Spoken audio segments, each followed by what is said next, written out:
എന്താ ചോറ് കിട്ടിയില്ലേ? അവളിപ്പോ കൊണ്ടുവരും. പാറു, എനിക്ക് 2 കയ്യേ ഉള്ളൂ, മനസ്സിലായി.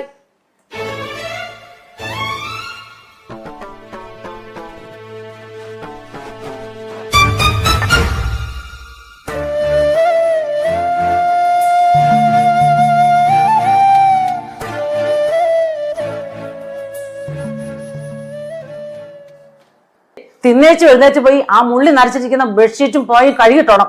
ഞാൻ മടുത്തു, വയ്യ, എനിക്ക് പറ്റില്ല.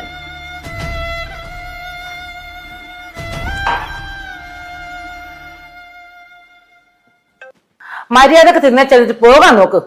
എന്നതാടി കാണിക്കുന്നത്? ഇങ്ങനെയാണ് അച്ഛന് ചോറ് കൊടുക്കണത്? നിന്റെ അപ്പനാണെങ്കിൽ നീ ഇതേപോലെ കൊടുക്കും? പട്ടക്കെട്ട് കൊടുക്കണ പോലെ ആട്ടിട്ട് കൊടുക്കണം. അച്ഛാ, ഞാൻ അച്ഛന് വാരിത്തരാം. നിങ്ങളെ വന്നേ, ഒരു കാര്യം പറയാനുണ്ട്.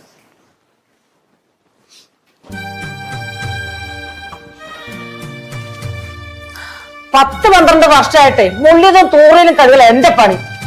ആ മുറിക്കകത്തേക്ക് കാലെടുത്ത് കുത്താൻ പറ്റില്ല, അത്രയ്ക്ക് വൃത്തികേടാ അവിടെ. അതുകൊണ്ടേ അച്ഛന്റെ കാര്യത്തിൽ ഒരു തീരുമാനം വേണം. എന്ത് തീരുമാനം? ഒരു തീരുമാനമില്ല. അച്ഛനെ എന്റെ കൂടെ തന്നെ ഉണ്ടാവും. നീ നിന്റെ അച്ഛനെ സ്നേഹിക്കുന്നത് പോലെ തന്നെയാ എനിക്ക് എന്റെ അച്ഛൻ. അത് നീ മനസ്സിലാക്കണം. അത് പറ്റില്ലെന്നാ പറഞ്ഞത്. എനിക്ക് നിങ്ങളുടെ അച്ഛനെ സഹിക്കാൻ വയ്യ. വല്ല വൃദ്ധസ്ഥാനത്തിലോ അനാഥാലയത്തിലോ കൊണ്ടാക്ക്. നീ എന്തൊക്കെയാണ് ഈ പറയുന്നത്? നിനക്ക് ബുദ്ധിമുട്ടാണെങ്കിലേ അച്ഛന്റെ കാര്യം നോക്കാൻ എനിക്കറിയാം. മര്യാദക്കല്ലെങ്കിലേ കുഞ്ഞെ കുഴിച്ചു മൂടും പറഞ്ഞേക്കാം. നിങ്ങൾ ഇതല്ല ഇതിന്റെ അപ്പുറവും പറയുമെന്ന് എനിക്കറിയാം. അതുകൊണ്ട് തന്നെയാ പറഞ്ഞത്, എനിക്കിനി ഇത് മുന്നോട്ട് കൊണ്ടുപോകാൻ പറ്റില്ല. അതുകൊണ്ട് അച്ഛന്റെ കാര്യത്തിൽ ഞാനൊരു തീരുമാനം എടുത്തിട്ടുണ്ട്. നീ എന്ത് തീരുമാനം എടുത്താലും അച്ഛനെ പിരിഞ്ഞിരിക്കാൻ എനിക്ക് പറ്റില്ല. അത് നീ ഓർത്തോളൂ. പറ്റില്ലെങ്കിലേ അച്ഛന്റെ കൂടെ നിങ്ങളും പോയിക്കോ.